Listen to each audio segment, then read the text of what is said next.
Anchor person और तजियाकार senior अमीर अब्बास ने भी हमें ज्वाइन किया है।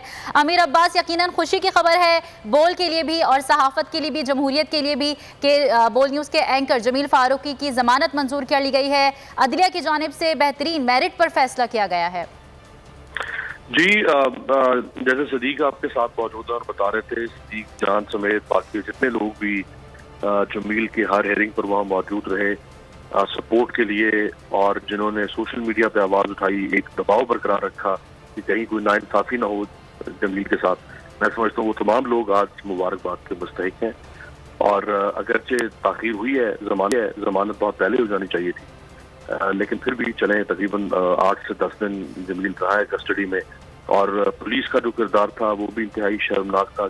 4 दिन पुलिस ने अपने पास रखने के बाद कहा कि ये केस हमारा नहीं है, ये हम मुलजिम को FIA की कस्टडी में देना चाहते हैं। लेकिन उन 4 दिनों का कोई हिसाब नहीं मांगा गया पुलिस से कि फिर वो जो 4 दिन थे वो सही थे या गलत थे, तो किसी एक बात को डिटर्मिन करना पड़ेगा। लेकिन अदालतें हमेशा खामोश रह जाती हैं ऐसे मामला पर। फिर जब केस FIA के पास गया तो FIA ने जो ड्यू प्रोसेस ऑफ लॉ है उसको फॉलो नहीं किया। जो मोहसिन बेग के केस में रिसेंटली इस्लामाबाद हाई कोर्ट के चीफ जस्टिस अतर मिनल्ला साहब उस पर बड़ी वाज़े उसकी इंटरप्रिटेशन कर चुके हैं FIA के उस कानून की कि किसी को गिरफ्तार करना है तो किस तरह गिरफ्तार किया जाना चाहिए और कौन सी जो शिकें हैं वो नहीं लगनी चाहिए, जिनको बार बार अदालतें कंडेम करती रही हैं कि ये शिकें मत लगाएं। लेकिन जमील को कर लिया गया FIA की तरफ से अरेस्ट, और उसके बाद फिर भरपूर कोशिश हुई कि इसका रिमांड बढ़ता चला जाए।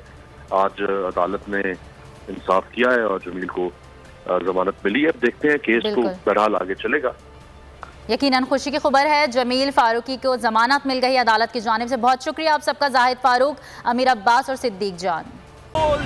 एक बार फिर नंबर 1